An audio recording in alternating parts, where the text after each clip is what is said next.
মাইজভান্ডারী তরিকার প্রবর্তক গাউসুল আজম হযরত মাওলানা শাহ সুফি সৈয়দ আহমদুল্লাহ মাইজভান্ডারীর বার্ষিক উরস শরীফ ও মাইজভান্ডার দরবার শরীফের প্রধান দিবস উপলক্ষে ফটিকছড়ির আজিমনগর আহমদী রহমানিয়া উচ্চ বিদ্যালয়ের শিক্ষার্থীদের মাঝে শিক্ষা সামগ্রী বিতরণ করা হয়েছে। আওলাদে গৌসুল আজম শাহজাদা সৈয়দ মিফতাহুন্নুর আল মাইজভান্ডারীর পৃষ্ঠপোষকতায় মাইজভান্ডারী যুব ফোরামের উদ্যোগে বৃহস্পতিবার সকালে বিদ্যালয় হলরুমে শিক্ষা উপকরণ বিতরণ অনুষ্ঠানে প্রধান অতিথি ছিলেন গাউসুল আজম হযরত মাওলানা শাহ সুফি সৈয়দ আহমদুল্লাহ মাইজভান্ডারীর বড় বোন সৈয়দা কুরশা খাতুনের আওলাদ বিশিষ্ট সমাজসেবক ও শিক্ষা অনুরাগী সৈয়দ ফজলুল মুমিন সিদ্দিকী পারভেজ আল মাইজভান্ডারী। বিদ্যালয় পরিচালনা পরিষদ সভাপতি ও রুশাঙ্গিরি ইউনিয়নের চেয়ারম্যান শুয়েব আল সালিহিনের সভাপতিত্বে এতে মুখ্য আলোচক ছিলেন বিদ্যালয়ের প্রধান শিক্ষক গাজী বিল্লাল হোসেন। বিশেষ অতিথির বক্তব্য দেন আজিমনগর সরকারি প্রাথমিক বিদ্যালয়ের সভাপতি সৈয়দ সাইদ ইমাম রিটন আল মাইজভান্ডারী, আজিমনগর আহমদিয়া রহমানিয়া উচ্চ বিদ্যালয়ের শিক্ষা অনুরাগী সদস্য সৈয়দ মোহাম্মদ এমরান উদ্দিন, উন্নয়ন কমিটির সভাপতি আহমেদ এরশাদ কুকন, ইউপি সদস্য শফিকুর রহমান ও শেখ আশরাফ আলী বাবু। সঞ্চালনা করেন মোহাম্মদ ইয়াকুব বাদশাহ।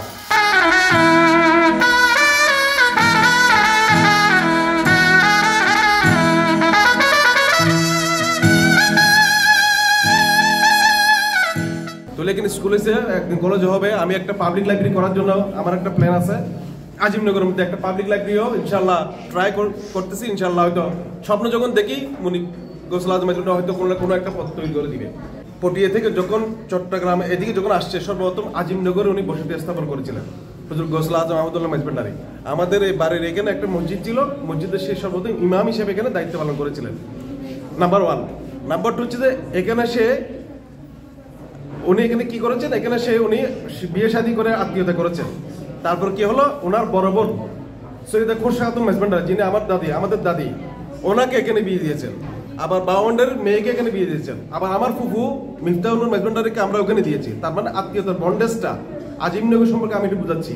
আজিমনগরটা নট এ জোকস, এখানে অনেক কিছু হবে। আমি এটাও স্বপ্ন দেখি, প্রাইমারি স্কুল আছে, হাই স্কুল আছে, মাদ্রাসা আছে, একদিন কলেজ হবে, একদিন এখানে একটা ইয়া হবে। আমি এই স্বপ্ন দেখি, আমি এটা হবে, আশা করি এটা হবে। কারণ এখানে হযরত গৌসুল আজম মাইজভান্ডারীর নজরকরম যেহেতু সর্বপ্রথম মাটি এখানে পড়েছে, সর্বপ্রথম পা যেহেতু এখানে পড়েছে হবে, এবং ওদের অলাদরা এখন বলে আজিমনগর হচ্ছে শিক্ষার নগরী। আমাদের মুরব্বীদের কাছে শুনেছি হযরত কেবলায়ে আলম বলেছিলেন এই আজিমনগরটা একদিন শিক্ষা পল্লীতে পরিণত হবে। যে সকল গুণ এবং মাইজভান্ডার যে সমস্ত কেরামতি, এগুলো বলতে গেলে সারাদিন বললেও শেষ হবে না।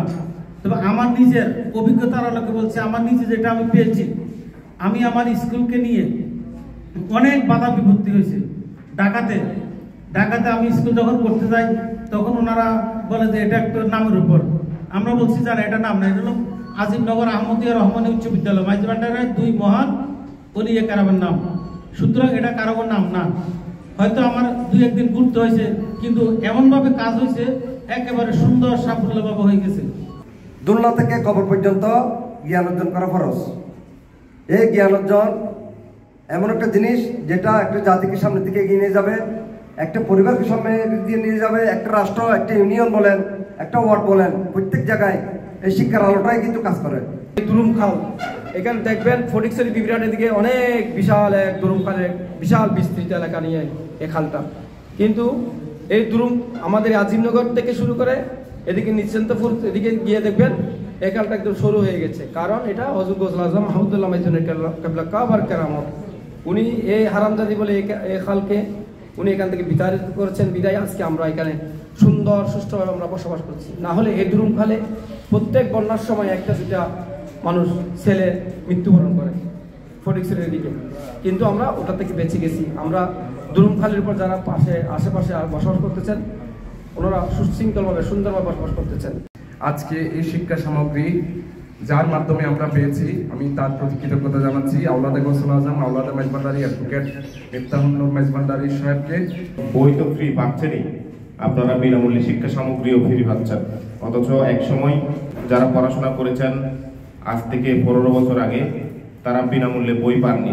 মার্চ এপ্রিলের দিকে 2-1টা বই নতুন পেতেন, বাকিগুলো পুরাতন পড়তে হতো।